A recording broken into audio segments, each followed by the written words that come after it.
দিদির হাতের কদবেল মাখানো। আপনাদের কার কার খেতে ইচ্ছে করছে আমাকে কিন্তু কমেন্ট করে জানাবেন, আর আমার সম্পূর্ণ ভিডিওটা দেখবেন। তো আমার নতুন আরেকটি ব্লগে আপনাদের সবাইকে স্বাগতম।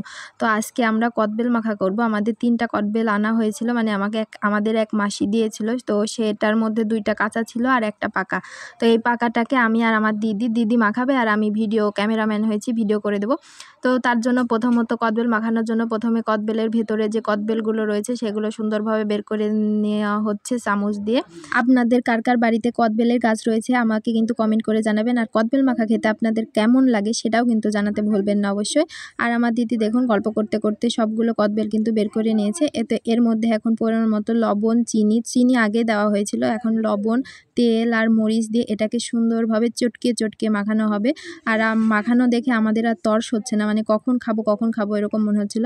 আর এখান থেকে লেবুর পাতা নিয়ে যাচ্ছি আমি। লেবুর পাতা দিলে টেস্টটা অনেক দ্বিগুণ হয়, সে কারণে লেবুর পাতাটাকে ভালোভাবে ধুয়ে এখন এর মধ্যে আমার দিদি কদবেলেরগুলোর মধ্যে লেবুর পাতাটা দিয়ে সুন্দরভাবে মাখিয়ে নিচ্ছে, তাহলে রেডি হয়ে যাবে আমাদের কদবেল মাখা। তো আমাদের এই ভিডিওটা যদি আপনাদের এতটুকু ভালো লেগে থাকে তাহলে প্লিজ সবাই লাইক, কমেন্ট, শেয়ার করে পাশে থাকবেন, আর বেশি করে আমার ভিডিওটা দেখবেন। সবাইকে ধন্যবাদ।